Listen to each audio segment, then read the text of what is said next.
Hi, this is Lucia. Can everybody hear me? I believe so. Hi, this is Lucia. Can everybody hear me? Yes.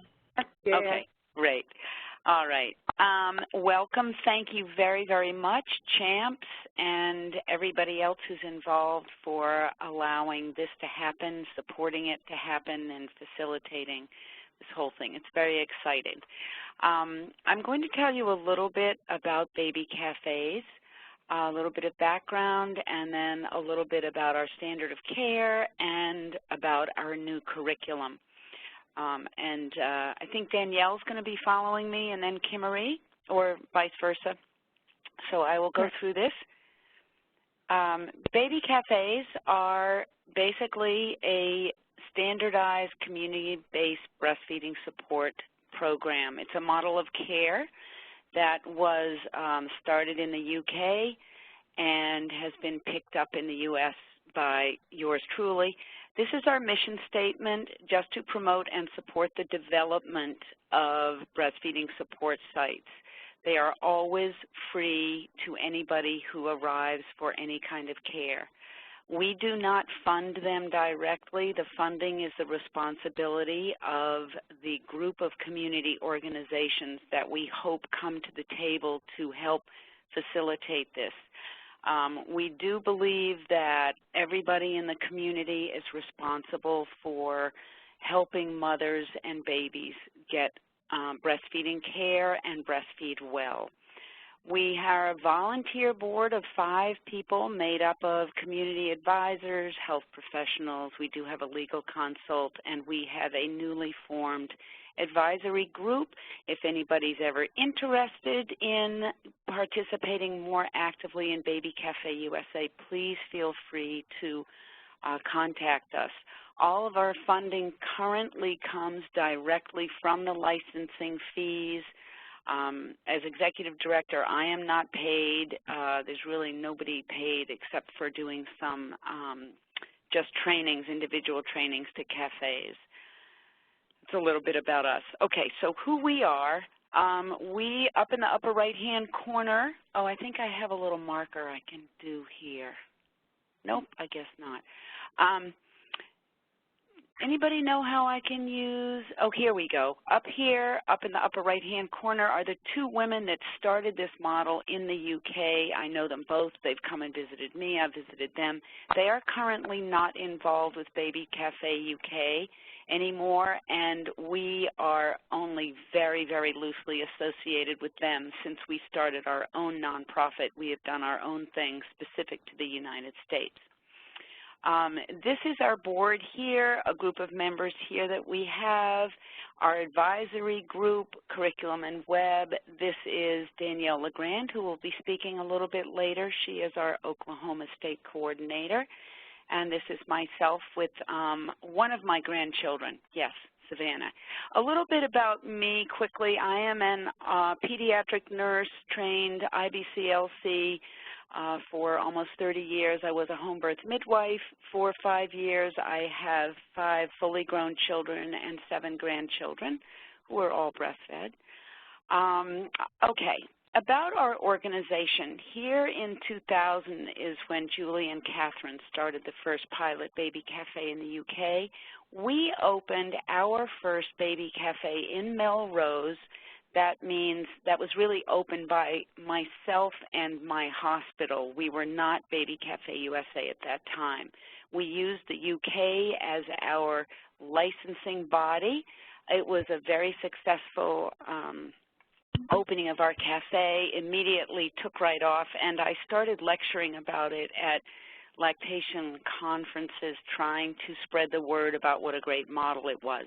A couple of more opened up through the UK in that time. In Texas, Georgia since closed, and we opened a couple of more in our WIC organizations here in Massachusetts. Then in 2011, we decided to start our own nonprofit, and we formed Baby Cafe USA with the blessings of the UK.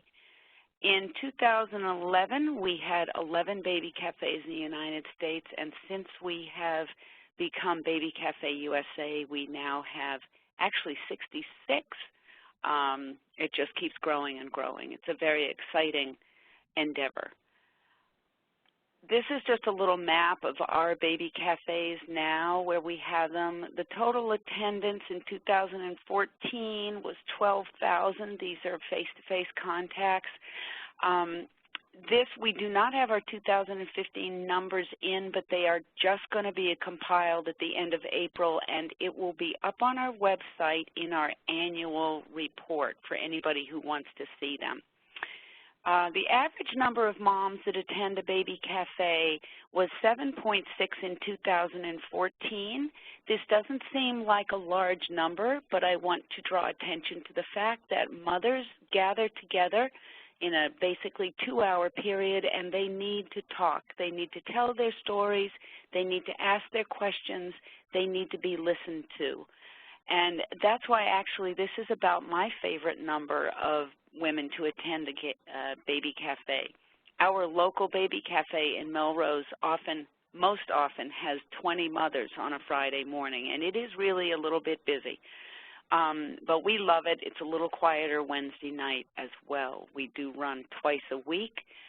Most cafes start opening 1 time a week and then expand to 2 or more as they find the mothers need it and request it. Pregnant mothers, we had 28% of our mothers attending prenatally last year. We would like to get those numbers up. Some communities are really good at getting prenatal mothers to come, which is a wonderful, very, very crucial key component of breastfeeding care. The elements of the baby cafe model, all cafes follow our standards.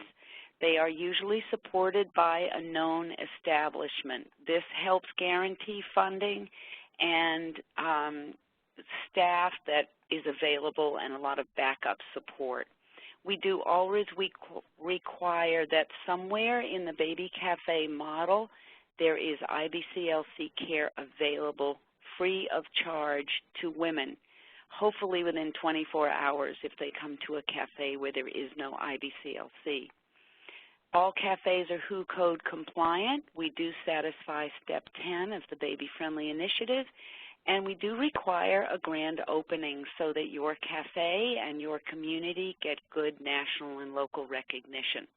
We also do require that all cafes gather statistical and outcome data, and most of them are funded by multiple organizations. We do ask that be part of your model if you can as time goes on to bring more players in the community to the table.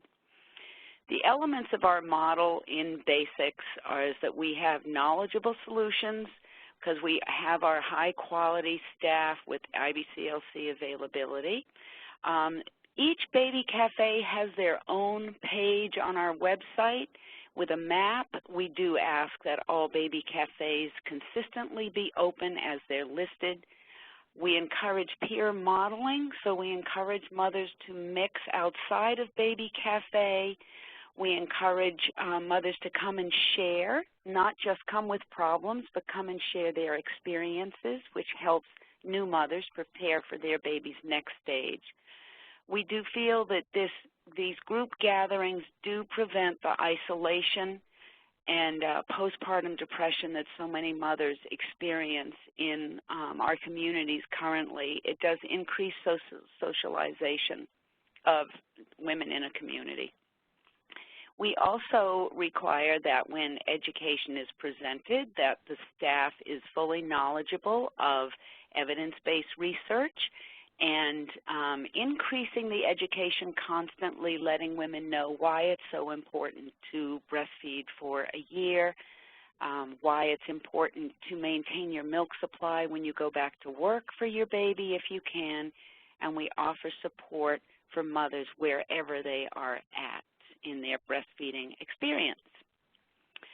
The kinds of data that we collect statistical numbers of attendees and types of attendees, pregnant moms, fathers, a little caveat right here is that fathers are very often welcome at cafes. It is up to the cafes to decide whether they'd like to have dads come as well. We currently, at our baby cafe, we have fathers attending the first Wednesday of every month. On request from the dads, they began to tell us that they wanted their own place to come to. We also collect the demographics and the ethnicities, the WIC participation rates of mothers who are attending, and we collect the formula supplementation of babies at any given cafe meeting. This is not similar to the CDC data, because if a mother had to supplement her baby in the hospital, we give her all kinds of great support for becoming an exclusive breastfeeding mom later on. So we count them as exclusive at that moment, at that age. We also collect the reasons that mothers come to cafe and the issues they bring. In addition, we collect an outcome survey of attending mothers when the baby's 6 months old and 12 months of age. We want to track their formula use, how long they breastfed, and this is very important, did the mother make her own goal? So when the mother first comes into the baby cafe and signs in her sign-in sheet, which she does the first time she comes only, she puts down what her intended goal for breastfeeding is. One of the data points that we like to look at is what is the percentage of mothers who came supplementing with formula and then became exclusive through education and support and fixing of problems. We also have the mothers rate the baby cafe for helpfulness, and I do say that all of them rate us high, if not higher than high. The most common comment that we get from mothers is, I would not be breastfeeding without cafe, which makes us feel great. This is a little, just a snapshot of some data that was pulled from our cafe at Melrose, which is cafe number 1 here in this light blue. The WIC cafe in Malden is our green stripe right here, and we compared this with the CDC Massachusetts data. It's not exactly a perfect control group. The most perfect control group would be all the people that left our hospital breastfeeding and did not attend a baby cafe compared to those who attended the cafe. But we don't have the resources yet to do that kind of data gathering. So the best we could come up with, this is the Massachusetts rates of exclusivity at 3 months. We're way up at our baby cafe, a little bit less at our WIC cafes just because of the social challenges and economic challenges that many of these moms face.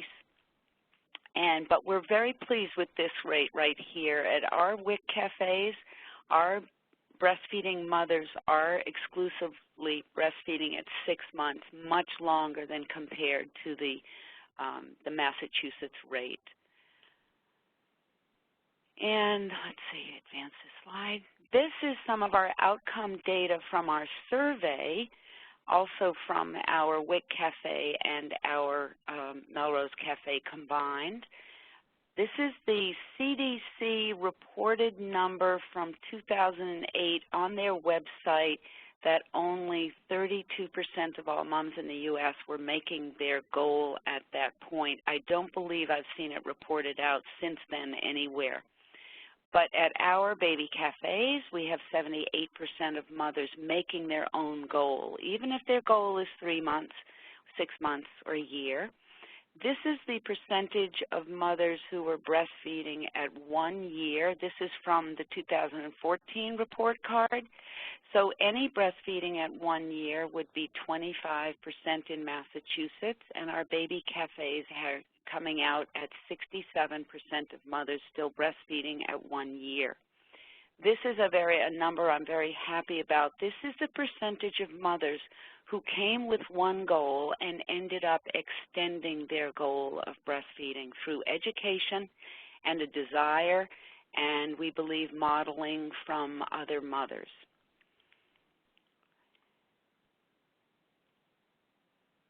Okay, A little bit about, I don't see anybody raise their hand, so I'm assuming nobody has any questions so far.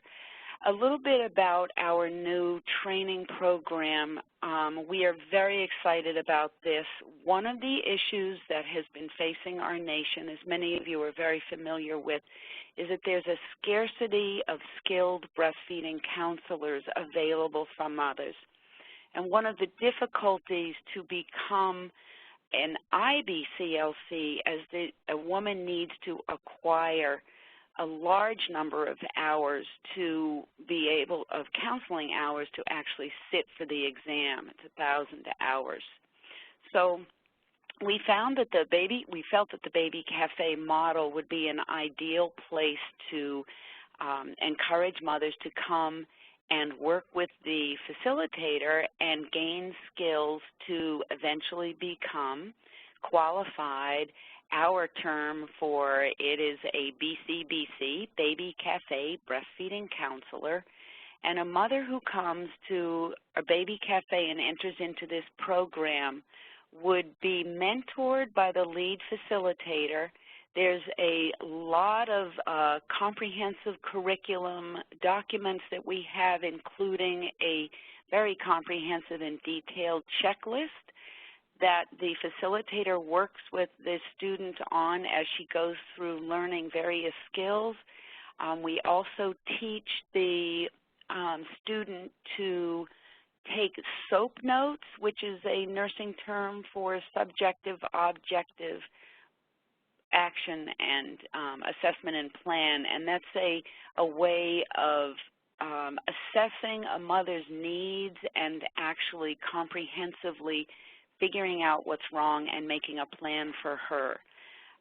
It's social counseling skills that go along with this. So our program is just being rolled out now. We do have a coordinator for the program who is a woman who did become an IBCLC while working in our Baby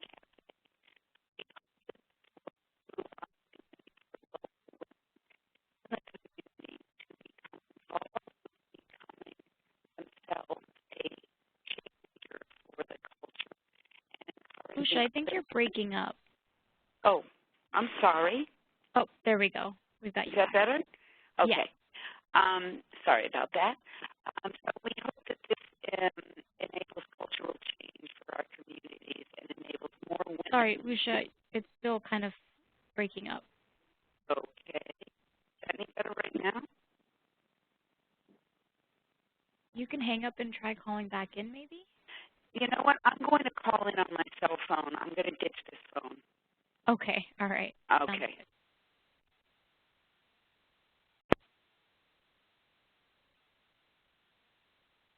Thank you for being so patient, everyone. In the meantime, does anyone have any questions that we can ask Lucia when she's back on? You can either type it into the chat box or unmute yourself. I would be curious to know the location of the program, the training for BCBC. Okay, that's a good question. We can ask her when she gets back. Any other questions?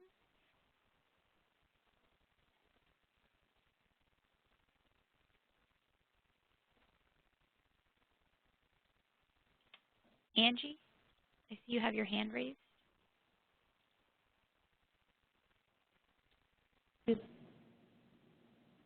Hello? Yes. Hi, now. I'm sorry, I couldn't remember how to unmute me. Did she say that you have to have 1,000 hours of kind of being in one of these baby cafes? Am I back on? Yes, Lucia, you're back on. Okay. Angie Williamson actually had a question for you. Yes, please. I'm so sorry. Did you say that you have to have 1,000 hours of actually being in one of these baby cafe situations before you can sit for the exam? For the IBCLC exam.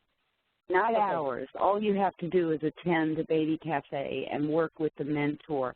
The IBCLC exam is the big one that's given internationally to become. I'm familiar with that one. Okay. Yes, I'm sorry. I just thought that's okay. Yeah, they require 1,000 hours, and we just got approved by them as a training site, which means that a woman, what they do is they decide that a baby cafe, if a woman comes 2 years, then she's qualified for the 1,000 hours. They do not have to document 1,000 actual hours. Okay, well, that's good to know. All right, thank you. Yeah, it's very kind of the vague. Baby Cafe breastfeeding counselor, right? Yes, you would become a Baby Cafe breastfeeding counselor before you even got the 1,000 hours. You don't need 1,000 hours to become a Baby Cafe breastfeeding counselor. Does that make sense? That sounds good. And okay. And Lucia, I believe sorry? Linda had a question. Yes. About the location of the BCBC training? Mm-hmm. It happens in the Baby Cafe, during the Baby Cafe hours. The person who is doing the current counseling as the facilitator would be the person who agreed to pass on her learning, so to speak, by having this student be at the cafe with her, watching what she's doing. We have very clear guidelines about what the student cannot actively touch babies, but would be studying with, it's really a shadowing mentoring-based program.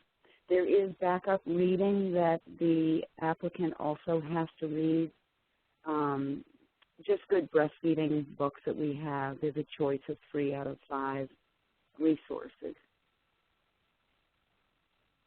Okay. So does that make sense? There is room at Baby Cafe. Yeah, there's room at Baby Cafes for volunteers, and that's how I've actually had 3 people come through our Baby Cafe informally, not being called Baby Cafe breastfeeding counselors, but they volunteered at the Baby Cafe, working with me over the years, learning, just soaking up everything like a sponge. And then they decided to first become CLCs and then went on to sit for their IBCLC exam. 2 of them actually went back to nursing school and then specialized in lactation. So it's very exciting. We feel that we've kind of given birth to at least 3 IBCLCs that we can count. Does that make sense? Yeah, thanks. Okay. So in addition, our curriculum is also really inexpensive. We're starting now with a $100 fee, $50 for the mother to pay in the beginning to say, I'm committing to do this, and $50 when she completes to give her the certification, the certificate that we will make for her.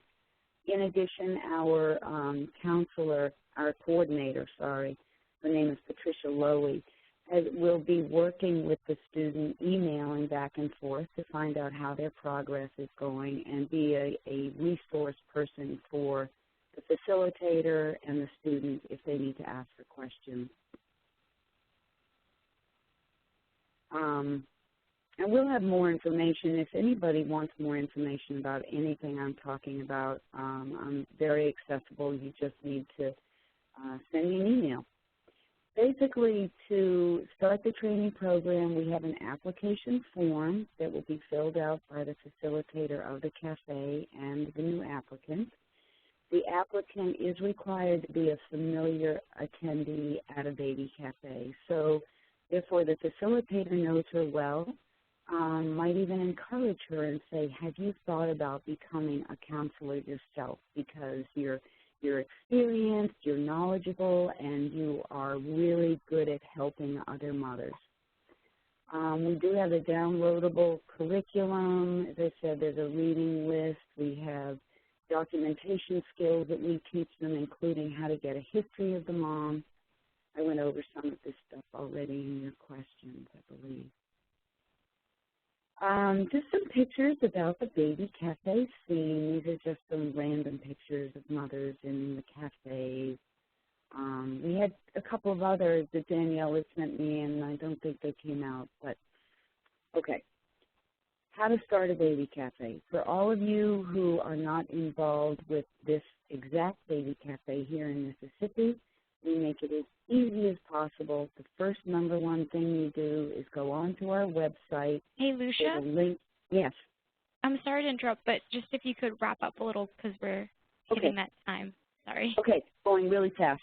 Just register on our website, locate your site where you want to have a baby cafe, assemble your staff, obtain your funding. Application is free. You'll get approved if you're approved, and I will invoice you $750. You set a date for your training, you open a cafe, and you have a grand opening. And that, I think, is all. So it's very timely. And this is just a picture of your license and your toolkit. We do have a Facebook forum for facilitators. And this is the last little slide right here.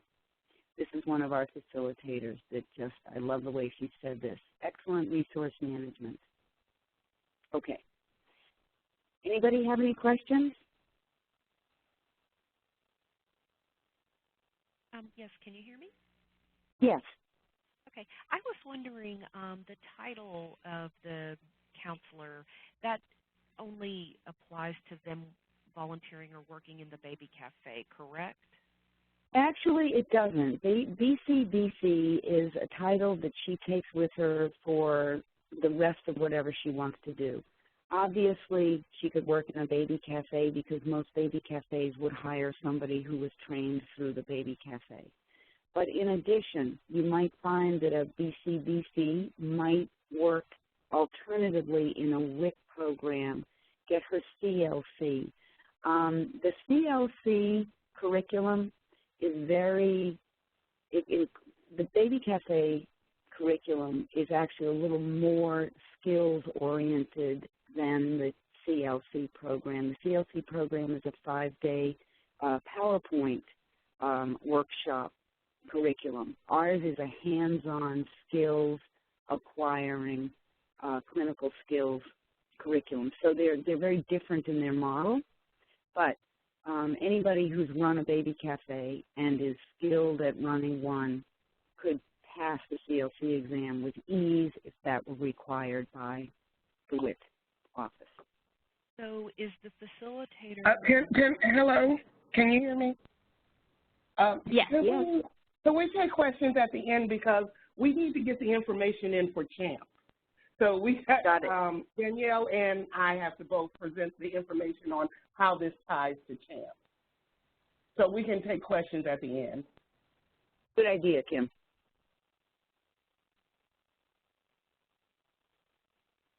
Danielle, you've got presenter privileges if you want to start. Okay. Hello, everybody.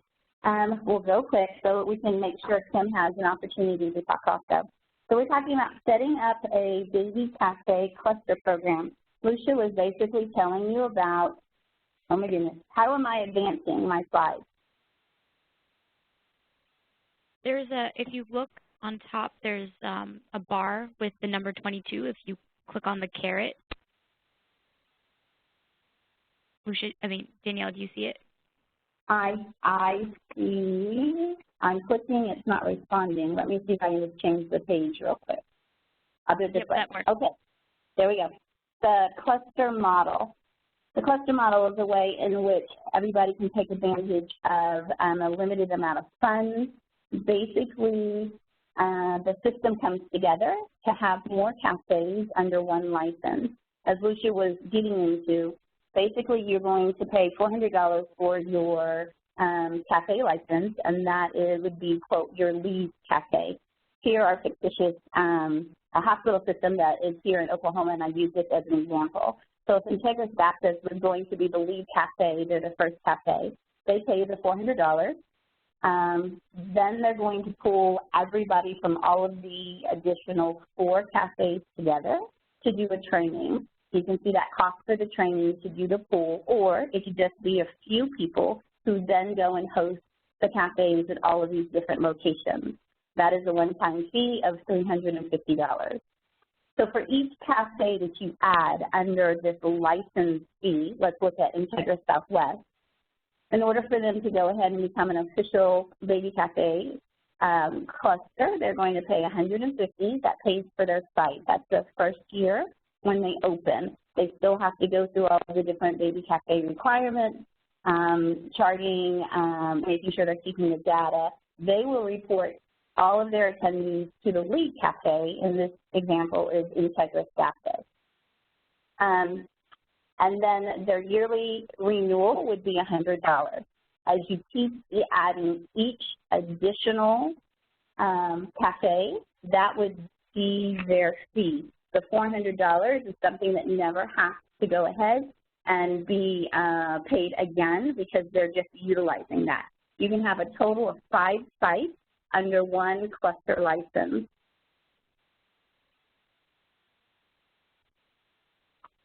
All right, benefits of our cluster model. Of course, you have shared staff.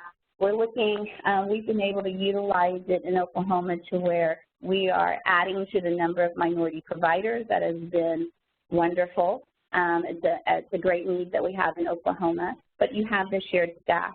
So in Oklahoma, we have 2 facilitators that host 3 different cafes in 3 different locations.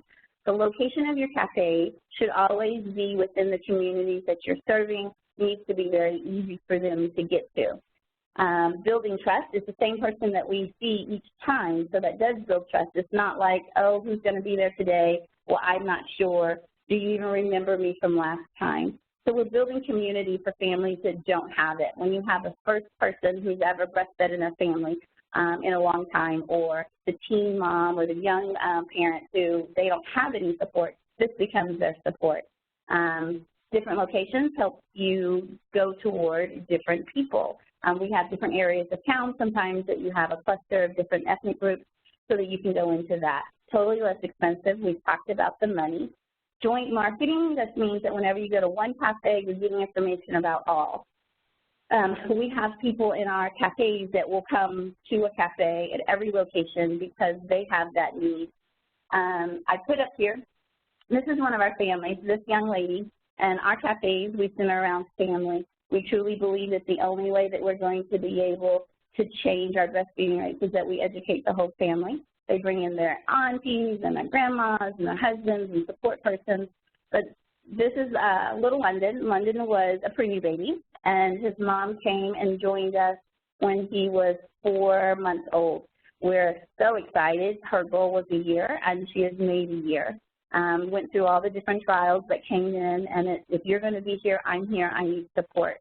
They're very, very sweet. Her husband came in, and his attitude was, look what she's doing, look what she's doing out. And as we were able to educate the benefits of breastfeeding, what that was providing to his son, how it was going to assist his wife, then he also became a breastfeeding advocate, and he is one of our dads that comes to every cafe and helps to educate the other fathers that come into the cafe.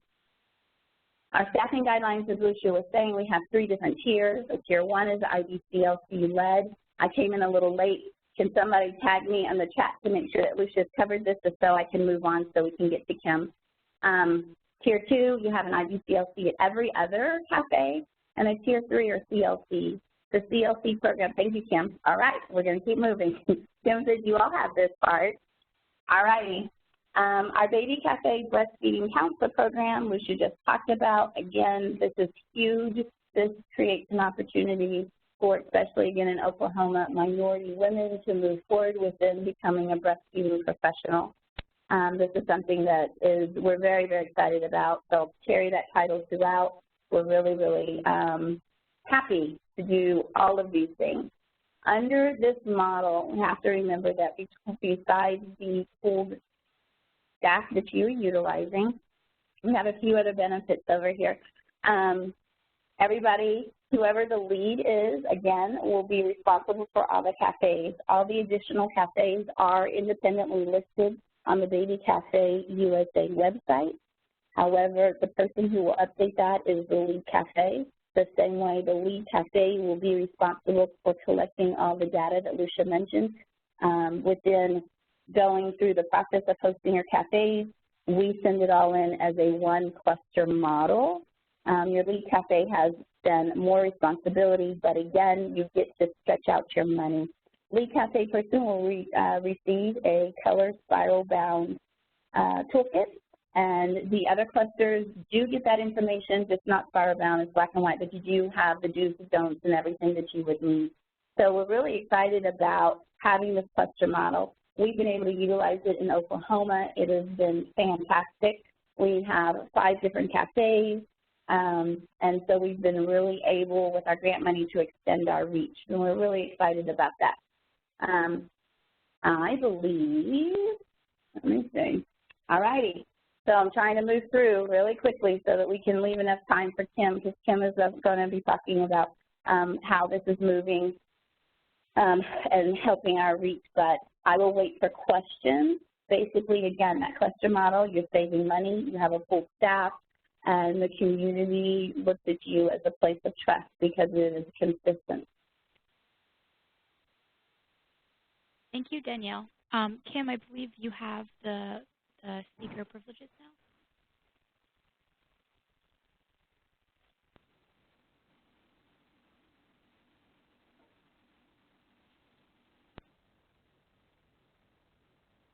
Kim, I think you're still on mute. Oh, I am. Can you hear me? Yes.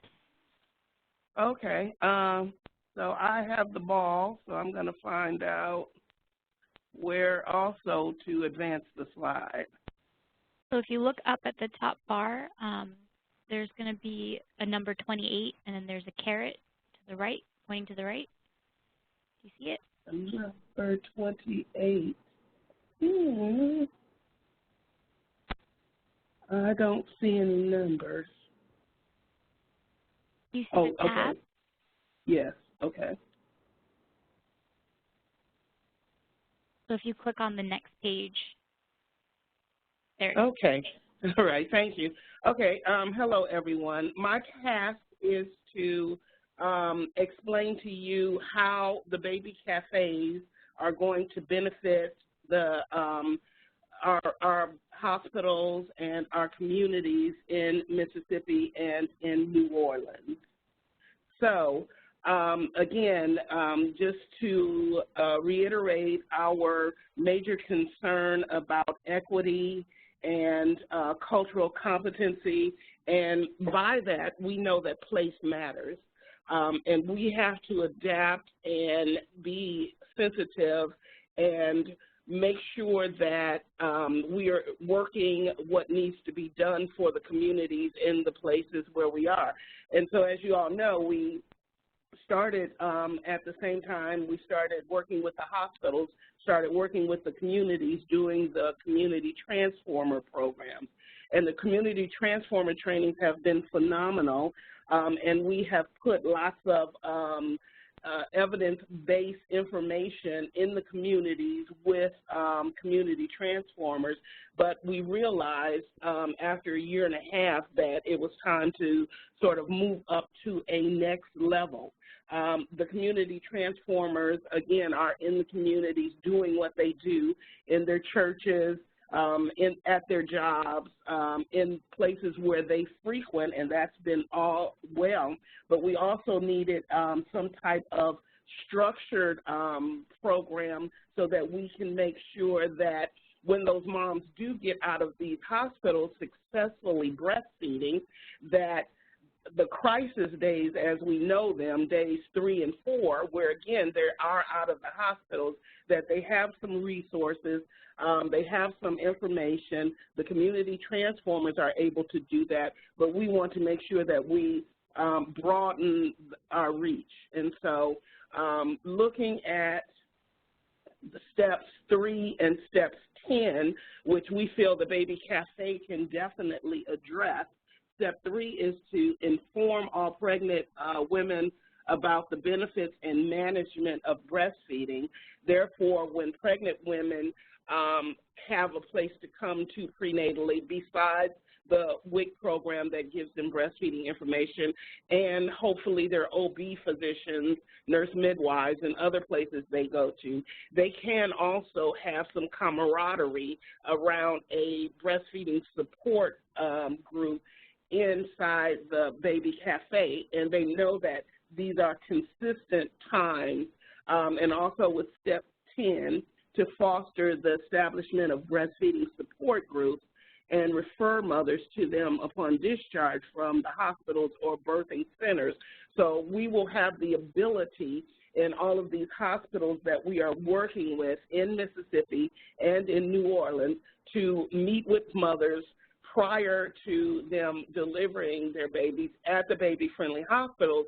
They are able to go through that experience and get out of the hospital successfully breastfeeding, and then when they meet those day 3 and day 4, again, which we call the crisis days, where a majority of women will stop breastfeeding, especially if they don't have any help or anyone that they can talk to, the baby cafes, along with the community transformers, will be available to them. And they will know, for example, that every Monday morning or Monday afternoon from 1 o'clock to 3 o'clock, I can go to this place and have the skilled help of either an IBCLC or a CLC, and also hopefully work with community transformers. So, again, step 3, inform all pregnant women about the benefits and management of breastfeeding. And there are, as they mentioned, especially in the BCBC model, that they are just releasing a wonderful curriculum, and also all of the things that Lucia had shared with you before, that we don't really have to go through this, about all of the information and the report back and the data. And just by asking the moms those questions, as mentioned, if a mom is supplementing, and, you know, this is a place where they can stop supplementing because, again, they have the assistance to be able to continue to breastfeed with help from support women. We know that there are some specific barriers that many women face, and one of those is breastfeeding in public. That's one of the things that we hear quite a bit in the baby cafes that we are initiating now. We just started one in Georgia. It was the first one in Georgia. And as mentioned at the top of the hour, Baby Cafe is scheduled to open in the Mississippi Delta April the 27th, and we are just extremely excited about that. Also, we are looking at Columbus, Mississippi, and also one in New Orleans should be opening before the end of this month. So again, another major concern that we hear is supplementation. And so we know that this is one of the reasons why so many mothers stop breastfeeding. And in the Baby Cafe, working with moms and talking about nursing in public and supplementation and perceived low milk supply, again, is some of the major concerns that we can help moms get over so that they can successfully meet their breastfeeding goals. So as we mentioned, step 10, again, foster the establishment of support groups. And in many communities, those just don't exist. And those that possibly do exist don't fit the needs of many moms. And so that's why Baby Cafe is really great, especially when they are in the communities where the women come from. And so these are a couple that are getting started now in the Delta, in Columbus, and in New Orleans. And our desire is that these will be able to become cluster models for other areas, and also that other baby cafes actually begin to open up. So these are just a few pictures of women and support, and what we know for a fact that when women are supported, and we need a potpourri of different ways to reach women. We need to assure that they have a safe space where they feel safe, that the space is consistent, that it is open, you know, again, just my example is every Monday from 1 to 3. And so they know that that happens, that, again, they are able to talk, they're able to ask questions and be listened to, just as was mentioned before. Funding can be different sources. For example, in Georgia, we got a small local grant from Georgia Health Foundation. which was not a whole lot of money, but it was enough to get the baby cafe going. After the baby cafe gets going, it really isn't a lot that is required. It is required that you provide a snack, and, that makes lots of sense, and that, you have a baby scale, and that you have comfortable furniture so that you can help mothers to be comfortable while discussing and assisting them with common concerns and common problems. So, again, helping families to meet their breastfeeding goals is what the goals of these baby cafes that CHAMPS is assisting to come to Mississippi and to New Orleans. And we know that after these hospitals have become baby-friendly and with continuing to train community transformers so that there is lots and lots of evidence-based breastfeeding management and skills in the community, and then providing for the baby cafes so that women, again, have a consistent, stable, organized place to go to also build their skills so that they can, if they choose to kind of climb up the ladder and become a peer counselor, to become a CLC, to become an IBCLC, whatever it is that they choose, if that is what they would like to do, that we have some avenues for them to do those things. So that is it for me. And I guess we are all ready to take some questions if you all have some.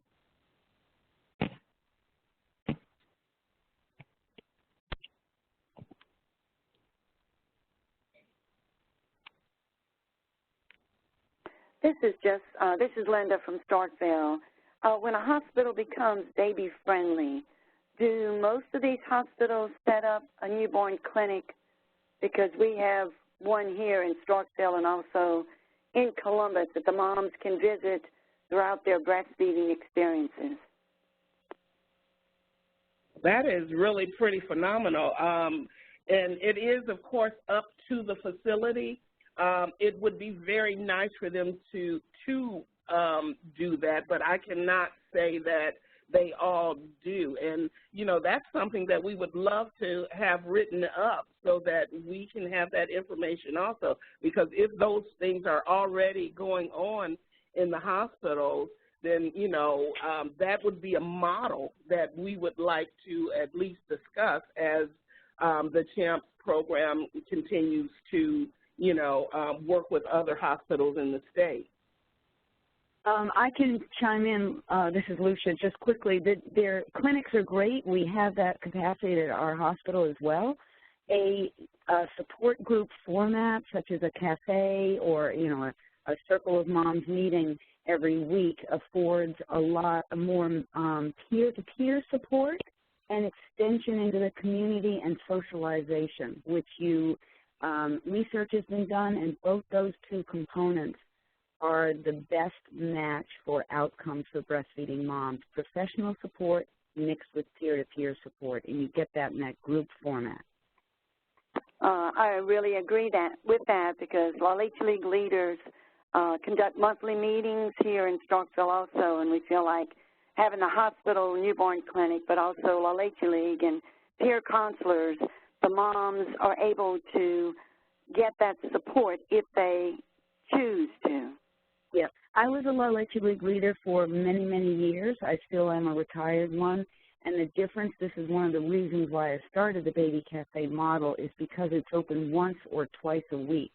And I know that women that couldn't wait for that month at La Leche League meetings being once a month, and most often are in a place where the mom has to get a car and go to it, might be in a house or maybe in a library or something, but it's often not a public transportation reachable place, and the frequency is just not enough. And they're also sometimes don't have the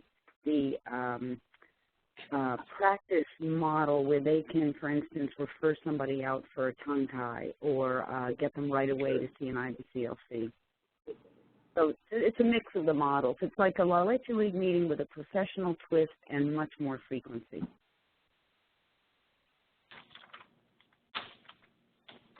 That's why our moms have play groups throughout the month. So, yes, they do need that support more than once a month. Certainly do. And we have, all baby cafes have digital scales, and the facilitators are skilled at doing a pre- and a post-feed weigh, which is a very important, crucial bit of data to pull out when you are trying to figure out if this baby's breastfeeding efficiently and why the baby isn't gaining weight. And that's really good information for the mother as well. And it's done in the open. You know, the scale is there in the room, and a lot of the moms just like to weigh their babies just to see how big they are. But it's also a very good technical problem-solving tool. I have a question. May I ask a question? Yes, go ahead. Sure. My name is Angie Williamson, and I'm in Brookhaven, Mississippi. And while I thought I was kind of behind the 8 ball trying to figure out how to do this, let me get this straight, because we recently started a support group meeting. Unfortunately, now hearing you guys, I feel like we're really not doing enough, because we do have lactation counselors that are available 24/7 by phone. She rounds every day. She's here all the time helping these new mothers. I have one up here right now. But we have a group meeting once a month here at the hospital. But am I incorrect in understanding that this baby cafe is open every day? No, they're usually open once a week for a 2-hour period, sometimes twice a week. The other major difference between baby cafes and other models is that we collect the statistical data. Having statistical data means that the CDC grants will qualify for CDC money. Government grants will not be given to programs that don't have some sort of data collection and reporting out of numbers and efficiency and effectiveness of that model. That's why when I started this model, it's always had data collection as a key component. Oh, I understand. And Kim Marie and I are both members of the United States Breastfeeding Committee. So every year we go down twice a year to D.C. and get the rundown on where the money's coming from the government to support breastfeeding and how it can be accessed. That's exactly my next question, because I'm sorry to say that with Medicaid cuts, we struggle, and I want to do the best for my mothers, but money is definitely a problem in some areas. So do you guys plan on giving out that kind of information where those funds we could kind of feel like we could tap into it? We do. I do have a funding link on the Baby Cafe website. It has some links to grant programs that you can apply for. I don't specifically get money for people because I can't. I'm my own independent 501c. But we do have ideas, and we do have, for instance, our Facebook forum of all the facilitators, so they can talk to each other about where they found grant money. Our WIC program found money for our baby cafes there through a lot of community grants, obesity grants, and state grants. So we connect, you know, there's a capacity for cafe leaders to connect with each other and problem solve about how to find these money pockets. Great.